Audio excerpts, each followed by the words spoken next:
Friends, my name is Nikita Maheshwari and welcome back to BSc with basics. So आज का lecture हमारा important होने वाला है, लेकिन उसको शुरू करने से पहले हम अपने लास्ट लेक्चर का एक रिकैप ले लेते हैं, जिसमें हमने पढ़ा था क्वांटम नंबर्स के बारे में। तो हमारे पास हमने देखे कि चार टाइप के क्वांटम नंबर्स होते हैं। सबसे पहला क्वांटम नंबर था हमारा प्रिंसिपल क्वांटम नंबर, जिसको हमने n से रिप्रेजेंट किया था। प्रिंसिपल क्वांटम नंबर बेसिकली हमें ये बताता है कि जो इलेक्ट्रॉन है वो एटम की कौन सी शेल में प्रेजेंट है। मतलब जो हमें इससे ये भी पता चलता है कि जो डिस्टेंस है between the nucleus and electron वो कितना है। अगर हमें ये पता चल गया कि कौन सी शेल में है तो हमें बेसिकली डिस्टेंस पता चल जाएगा कि पास है या दूर है। ठीक है, तो n हमें यही बताता है कि इलेक्ट्रॉन कौन सी शेल में प्रेजेंट है इन एन एटम, जिसकी वैल्यू हमने देखी 1 से लेके इनफाइनाइट तक कुछ भी वैल्यू पॉसिबल है।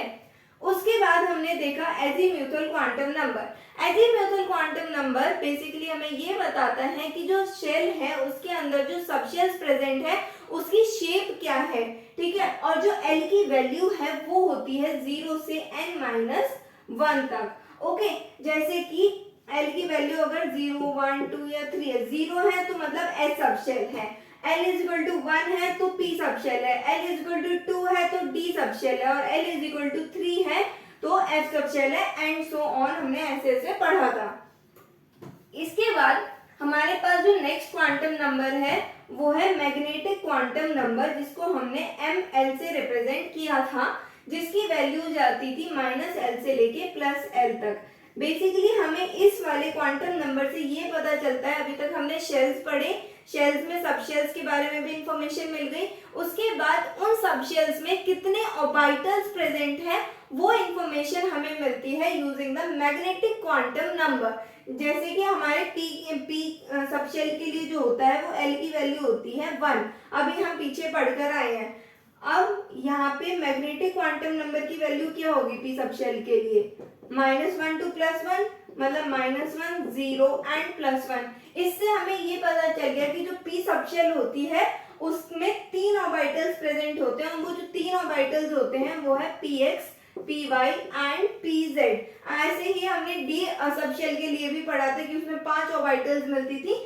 अब इसके बाद हमारा नेक्स्ट क्वांटम नंबर जो था वो था स्पिन क्वांटम नंबर, जिसको हमने ms से रिप्रेजेंट करा। इससे हमें इलेक्ट्रॉन की स्पिन के बारे में पता चलता है।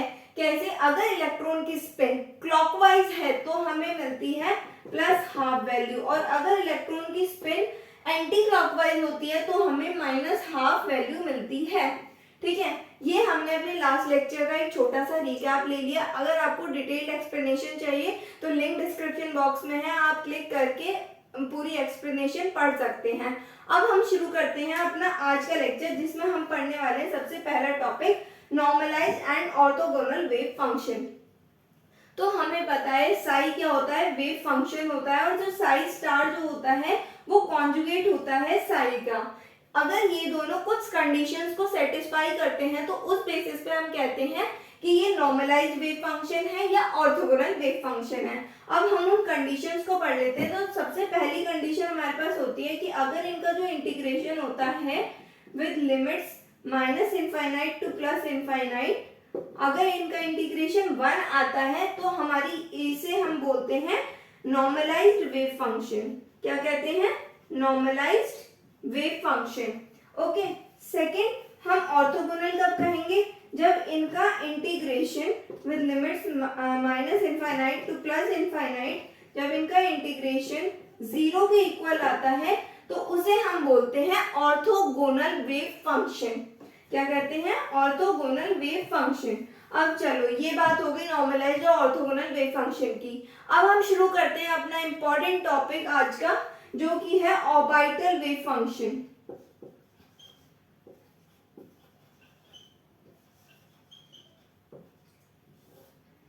बेसिकली ऑर्बिटल वेव फंक्शन को हम लिखते हैं साई r थीटा फाई। ऐसे हम ऑर्बिटल वेव फंक्शन को लिखते हैं। ठीक है, उसके बाद अब ये साई r थीटा फाई में ये r थीटा फाई क्या है? जैसे हमने स्क्रॉडिंजर वेव इक्वेशन पढ़ी थी, उसमें हमने x, y और z की टर्म्स में हमने अपने लेक्चर 4 में स्क्रॉडिंजर वेव इक्वेशन पढ़ी थी। तो ये जो x, y और z होते हैं, आप सभी को पता है इन्हें क्या कहते हैं? Cartesian coordinates. ऐसे ही जो आर, थीटा और फाई होता है उसको कहते हैं पोलर कोऑर्डिनेट्स। ओके, अब जो ऑर्बिटल वेव फंक्शन होता है वो प्रोडक्ट होता है रेडियल वेव फंक्शन और एंगुलर वेव फंक्शन का, उसको समझ लेते हैं। सबसे पहले हम ये देखते हैं आर, थीटा और फाई बेसिकली है क्या। तो हमने प्लॉट करा जिसमें ये हमारी एक्स एक्सिस है, ये जेड एक्सिस एंड ये हमारे पास ये वाई एक्सिस है। यहाँ पे हमारे इलेक्ट्रॉन प्रेजेंट है, ये न्यूक्लियस है। न्यूक्लियस और इलेक्ट्रॉन के बीच का जो डिस्टेंस है वो हमने आर कहा, कि लेट करा हमने कि ये आर है। इसको हम बोलते हैं रेडियल लाइन। इस लाइन को क्या बोलते हैं? Radial line. ठीक है, अब इसी के जस्ट अपोजिट में हमारे पास प्रेजेंट होता है रेडियल लाइन प्रोजेक्शन, जो कि एक्स एक्सिस के साथ फाई एंगल बना रहा होता है, और जो ये रेडियल लाइन होती है वो जेड एक्सिस के साथ थीटा एंगल बनाती है। ओके, इसके बाद अब हम शुरू करते हैं रेडियल वेव फंक्शन से।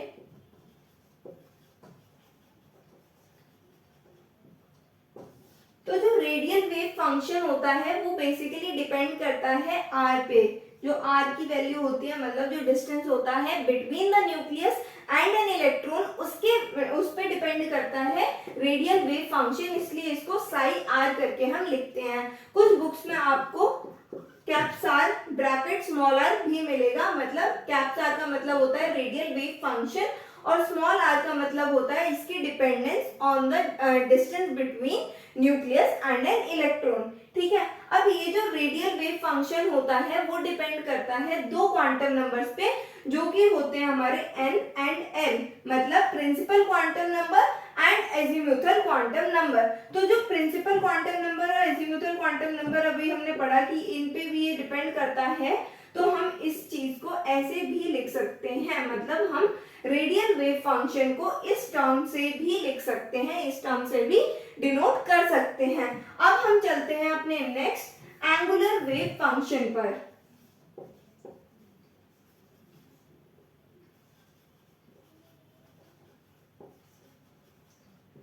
जो एंगुलर वेव फंक्शन होता है वो डिपेंड करता है फाई और थीटा पर।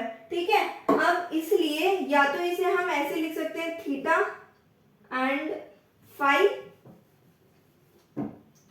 थीटा कॉमा फाई, या हम इसे कुछ बुक्स में हम ये भी देख सकते हैं कि हमें ऐसा लिखा हुआ मिलेगा।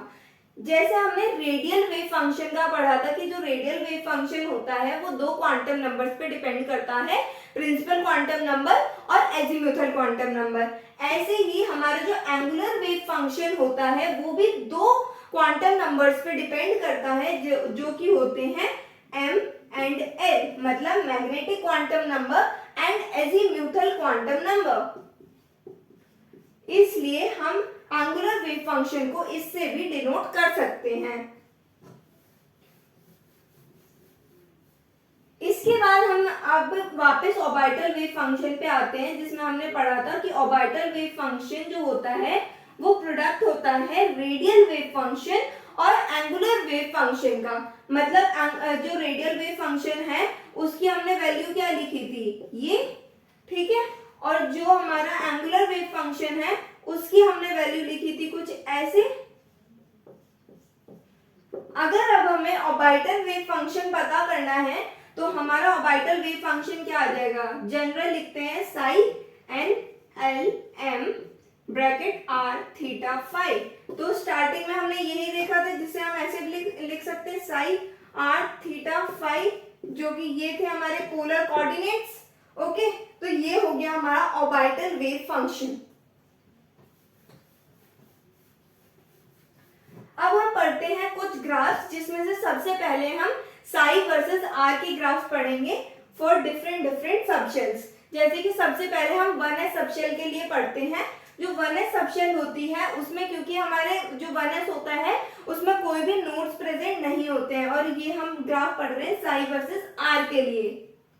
तो इसका जो ग्राफ होता है वो कुछ इस टाइप से होता है। इसका मतलब ये कि जैसे जैसे आर बढ़ रहा है, मतलब जैसे जैसे डिस्टेंस न्यूक्लियस और इलेक्ट्रॉन का बढ़ रहा है, उनके बीच का जैसे जैसे डिस्टेंस बढ़ रहा है, वैसे वैसे साई की जो वैल्यू है, जो वेव फंक्शन है, वो डिक्रीज होता जा रहा है। ये किसके लिए होता है? 1s के लिए। अब नेक्स्ट आते हैं हम 2s पे। 2s में जो होती है एक नोड होती है। एक नोड का मतलब ये होता है कि जो x एक्सिस है उस पे लाइन एक बार कट करेगी। जैसे हम देखते हैं कुछ इस तरीके से हमें 2s का ग्राफ मिल जाता है between Sai and r। Okay, तो इसको ये क्या डिनोट कर रहा है? एक नोड। ऐसे ही अगर हमसे 3s का ग्राफ पूछ लिया जाता है तो वो कुछ ऐसा बनता है, मतलब 1 और 2, ये क्या बन गई? 2 नोड्स, ये भी साई वर्सेस आर। अब इस चीज में एक डाउट आता है कि अभी हमने पढ़ा कि इससे हमें आर थीटा फाई से जो होता है हमें ये भी पता चलता है कि प्रोबेबिलिटी क्या है of finding an electron in an atom, हमें ये पता चलता है। लेकिन जो प्रोबेबिलिटी है वो कभी भी नेगेटिव तो हो नहीं सकती है, इसलिए हमने ये देखा था कि जो साई जो होता है उसकी फिजिकल सिग्निफिकेंस नहीं होती, क्योंकि probability of finding an electron कभी भी नेगेटिव नहीं हो सकता, और यहाँ पे हमें नेगेटिव वैल्यूज मिल रही हैं। तो इसके लिए अब हम पढ़ते हैं साई स्क्वायर वर्सेस आर का graph. Psi square versus R graph, जैसे अभी हमने 1s 2s 3s के लिए साई वर्सेस आर का ग्राफ बनाया था, वैसे ही हम अब साई स्क्वायर वर्सेस आर का ग्राफ बनाएंगे। ये जो होता है 1s का तो सेम ग्राफ रहेगा, क्योंकि इसमें तो कोई नेगेटिव पार्ट था नहीं। ये साई स्क्वायर वर्सेस आर का ग्राफ हो गया हमारा 1s का।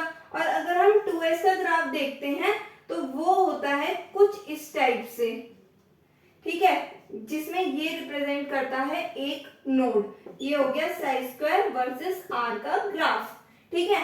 ऐसे ही अगर हमसे 3s का पूछा जाता है तो हमें 2 नोड्स मिल जाती हैं। ये आपको कर्व्स नोट्स में मिल जाएंगे जो कि डिस्क्रिप्शन बॉक्स में प्रेजेंट है। ओके, अब हम आगे चलते हैं कि अभी हमने साई स्क्वायर वर्सेस आर से ये तो पता कर लिया कि जो प्रोबेबिलिटी है of finding an electron in a particular in a shell, मतलब एटम में हम इलेक्ट्रॉन की प्रोबेबिलिटी कितनी है वो तो पता कर लेंगे। लेकिन अगर हमसे किसी पर्टिकुलर रीजन में पूछ लिया जाता है तो वो तो हम पता कर नहीं सकते हैं। उसके लिए हम पढ़ते हैं रेडियल प्रोबेबिलिटी डिस्ट्रीब्यूशन कर्व, जो कि होता है 4 pi r square psi square versus r के बीच में, ठीक है। अब हम इन कर्व्स को पढ़ते हैं। जो 4 pi r square psi square होता है वो होती है वॉल्यूम, मतलब अभी हमें हमारे सिलेबस में इसकी कैलकुलेशन नहीं है, लेकिन जस्ट फॉर एन आइडिया मैं बता दूं, मतलब जैसे हमारा बीच में न्यूक्लियस होता है और जो सबसे पास वाली शेल होती है उसमें हम वॉल्यूम कैलकुलेट करते हैं, जो कि आती है हमारी 4 pi r square psi square, जिससे कि हम 4 pi r square psi square 4 pi r square psi square d r आती है हमारी वॉल्यूम, जहां से हम 4 pi r square psi square versus are का ग्राफ बनाते हैं। ओके, तो सबसे पहला जो होता है 2s का ग्राफ हम पढ़ने वाले हैं, जो कि कुछ इस तरीके का होता है। यहाँ पे probability of finding an electron इस पॉइंट पे, अभी हमने पढ़ा ये जो ग्राफ होता है वो होता है 4 pi r square psi square के बीच में, और ये होता है हमारा r, ठीक है। इस पॉइंट पे probability of finding an electron almost equal to 0 है, और ये हो गई हमारी एक नोड। क्या हो गई? एक नोड, ठीक है। अब ये वाली जो पीक होती है, ये पीक हमें रिप्रेजेंट करती है कि एटम के किस पर्टिकुलर रीजन में इलेक्ट्रॉन के पाए जाने की प्रोबेबिलिटी मैक्सिमम है। तो यहाँ पे हमें मैक्सिमम प्रोबेबिलिटी पता चलती है। ऐसे ही ये ग्राफ था हमारा 2s का। अगर हम 3s के ग्राफ की बात करते हैं तो 3s का ग्राफ कुछ इस टाइप से होता है। यहाँ पे हमारी ये 2 नोड्स प्रेजेंट होती हैं और ये मैक्सिमम प्रोबेबिलिटी होती है ऑफ फाइंडिंग एन इलेक्ट्रॉन। ये क्या हो गया? 4 pi r square psi square versus are का graph for 3s orbital. So this was all for this lecture. Thank you for watching this. Please like, share, subscribe and drop your doubts in the comment section below.